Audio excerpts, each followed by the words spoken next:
Meski telah dinyatakan melanggar kode etik, Anwar Usman, saudara, menolak mundur dari MK. Bagaimana dampak dari sikap Anwar Usman ini pada legitimasi MK dan bagaimana juga mengembalikan marwah MK pasca kasus Anwar Usman terjadi. Kita bahas malam hari ini bersama dengan pakar hukum tata negara UI, M. Nofrizal. Selamat malam, Pak Nofrizal. Selamat malam, Mbak Audrey. Pak Rizal, jadi Anwar Usman ini kan menolak mundur ya setelah putusan MK. Apa sih sebenarnya dampak paling besar terhadap legitimasi MK? Kalau legitimasi MK sih tidak ada masalah ya Mbak ya, karena memang sudah banyak dibahas ya oleh para ahli konstitusi juga, ahli hukum tata negara begitu, bahwa memang putusan MK itu kan bersifat mengikat ya, final dan mengikat. Jadi tidak bisa dibatalkan oleh putusan MK yang itu bukan putusan MK ya. Putusan MK kan memang hanya bisa dibatalkan oleh putusan MK lagi kalau memang ada fakta-fakta konstitusional yang baru.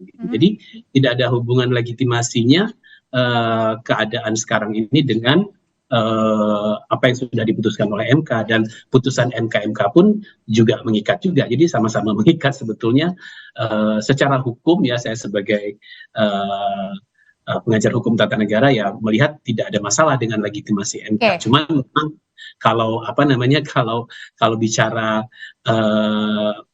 etik begitu, itu memang pernah terjadi kan ya, ada putusan MK yang membuat kalau memang legitimasinya ini tidak ada masalah ya. Tapi bagaimana dengan Anwar Usman yang saat ini masih menjadi hakim MK juga? Iya, itu kan soal ini ya, dari dirinya sendiri sebetulnya. Karena kalau dia masih menjadi hakim MK, tapi kan dia sudah dilarang ya Mbak ya untuk ikut di dalam pengadilan-pengadilan yang akan mengadili persoalan-persoalan pemilu, hasil pemilihan umum nanti dia sudah dilarang, kan tidak boleh ikut gitu. Jadi secara legal gitu dia nggak bisa terlibat lagi gitu dalam urusan apapun. Misalnya katakan selama ini kan dinyatakan dia memihak ya, tidak independen, atau secara etik seharusnya tidak ikut karena putusannya itu memenangkan keponakannya gitu. Tapi itu secara hukum sebenarnya sudah tidak ada hubungan lagi mungkin, tapi secara trust misalnya gitu kepada publik, terhadap publik.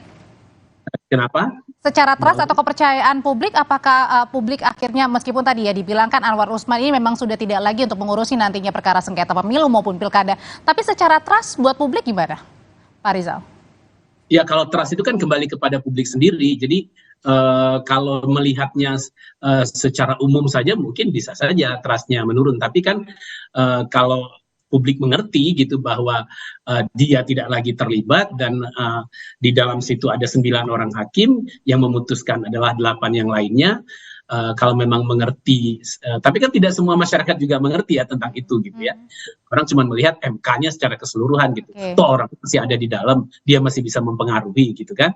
Nah jadi memang bagaimana trustnya MK ini terbangun tergantung nanti kepada 8 orang lagi ini yang memang nanti akan menangani persoalan-persoalan perselisihan hasil pemilihan. Terutama dengan ketua MK yang baru saja terpilih ya hari ini ya. Betul.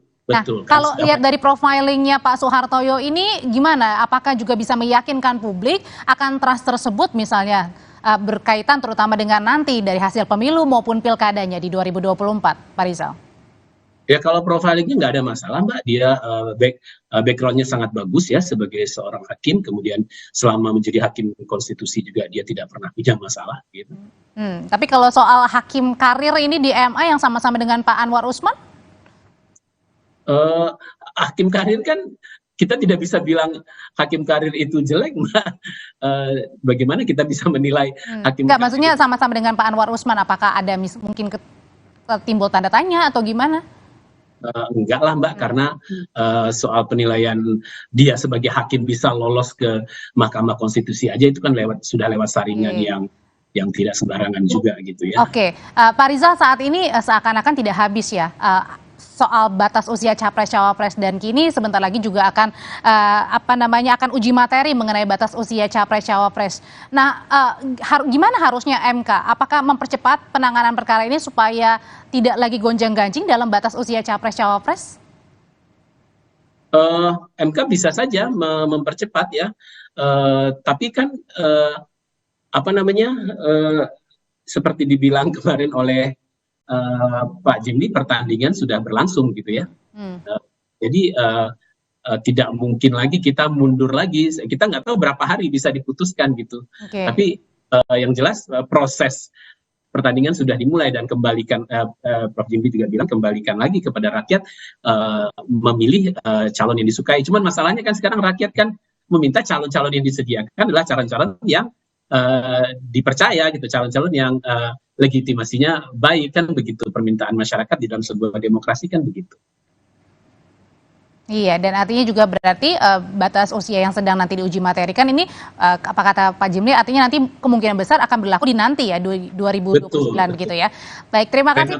Sekarang sudah berlangsung gitu ya. Iya, terima kasih Pakar Hukum Tata Negara Universitas Indonesia M. Nov Rizal untuk berbagi pandangan di Sapa Indonesia Malam. Saya selalu Pak Rizal. Tetaplah bersama kami, Saudara. Ketua BEM UI menyebut putusan MK soal batas usia capres cawapres telah